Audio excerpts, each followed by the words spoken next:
Welcome to English class. Today I will teach you chapter number 5, Palanquin Bearers. So let's start. Question number E point. Answer the following questions.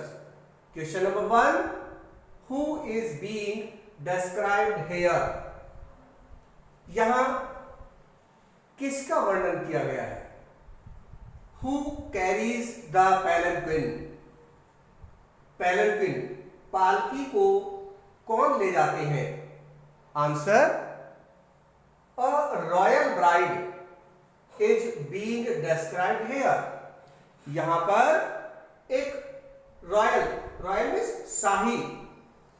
शाही दुल्हन का वर्णन किया गया है। शाही दुल्हन के बारे में, रॉयल ब्राइड के बारे में एक्सप्लेन किया गया है, वर्णन किया गया है। The palanquin bearers carry the palanquin. पालकी ले जाने वाले पालकी को ले जाते हैं, palanquin को ले जाते हैं। Question number 2. Where are they carrying the palanquin? वे palanquin को, पालकी को कहां ले जा रहे हैं? Answer: They are carrying the palanquin to the palace of the king.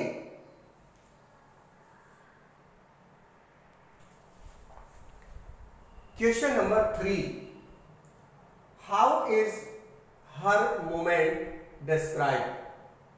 Movement means पल, यानी उस क्षण का, उस पल का वर्णन कैसे किया गया है?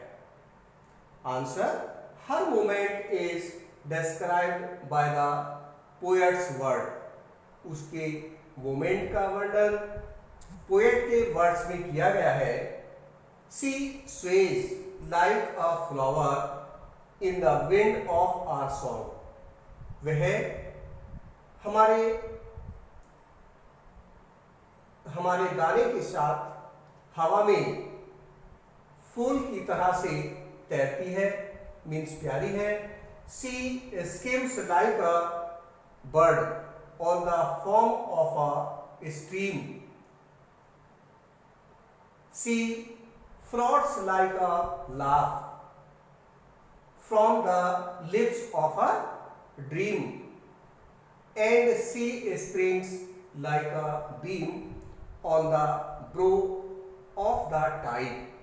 तो यहाँ पर जो है फ्लावर से कंपेयर किया गया है, फ्लावर की तरह से सॉफ्ट है, कोमल है। और यहां देखिए बर्ड से कंपेयर की गई है।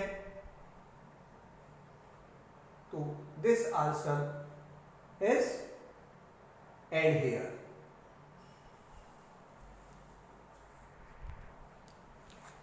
Question number 4. What are the happy and sad images in the poem? Poem में हैप्पी मीन्स यानी खुश और दुखी, यानी खुश और दुख की जो चित्र है वो क्या है, कौन से हैं? Answer: the happy images in the poem are that she is as delicate as a flower. तो हैप्पी इमेजेस पोयम में है जैसे कि वो इतनी कोमल है जैसे कि flower. Who sways at their song as they walk and floats like laughter in a dream. She glides smoothly as the froth glides on the stream when it moves. She is compared to a star. और उसकी जो compare है वो star से की गई है। She is compared to a star that sparkles and springs like a ray of light. The sad image, और जो sad image है, sad image in the poem is that she seems to fall like the tear, like the tear, like the tear from the eyes of the bride.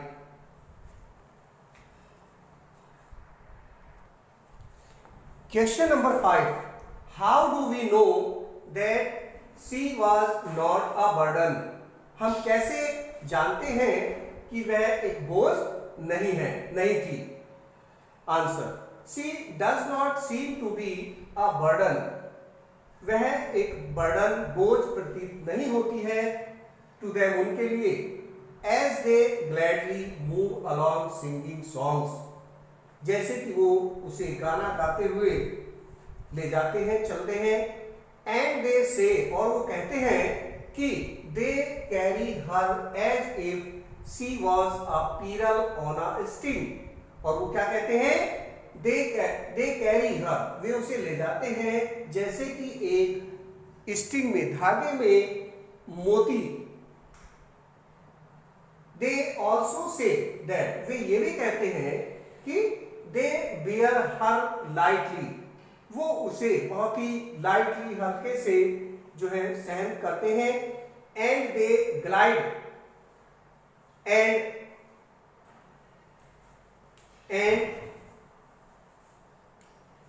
They sing as they carry her, और वे गाते हैं और उसे ले जाते हैं. Students, all these are 5 questions here. You will note all the question and answer in your notebook. Dear students, next question point F. Write down in your notebook the rhyming words from the poem. Poem से हमें कुछ rhyming words हैं, उनको note करना है. Rhyming words: along, song; stream, dream; sing, string; tide, bright. ये rhyming words हैं. And next point G, learn the poem. Poem को आपको, you have to learn the poem by heart and you will write in your notebook. Next question, explain the following. नीचे दिए गए lines को explain करना है. First,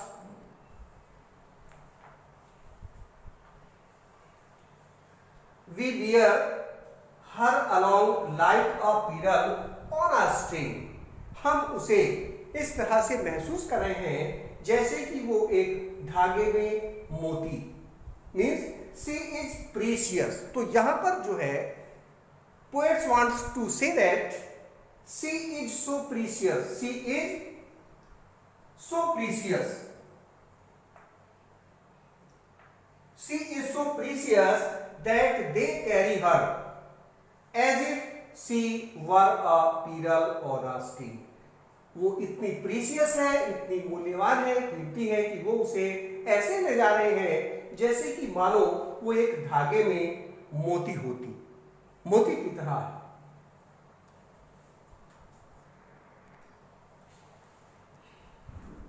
And next line, like a laugh from the lips of a dream. Like a laugh, एक हंसी की तरह से, from the lips of a dream, यानी स्वप्न में, जब ड्रीम में हम देखते हैं तो उस तरह की हंसी की तरह से, जो हम ड्रीम में, स्वप्न में हंसते हैं, उस तरह से वो सॉफ्ट है, कोमल है, प्यारी है. She is so light, मतलब वो इतनी हल्की है, एंड डेलिकेट, और कोमल है, कि she floats like laughter in a dream. वो ड्रीम में एक लाफ्टर की तरह से फ्लोट्स करती है. Number 3 line, falls like a tear. अब देखिए थर्ड लाइन में एक सैडनेस शो किया है, सैड के बारे में. falls like a tear, एक आंसू की तरह से गिरती है. From the eyes of a bride, दुल्हन की आंखों से. सी इज सो प्योर, वो इतनी पवित्र है कि इवन इन हर सैडनेस, यानी उसकी सैडनेस, इन लिविंग सैडनेस, छोड़ते हुए हर पेरेंट्स, यानी अपने पेरेंट्स को छोड़कर वो दुखी होते हुए और घर को, सी herself, she herself,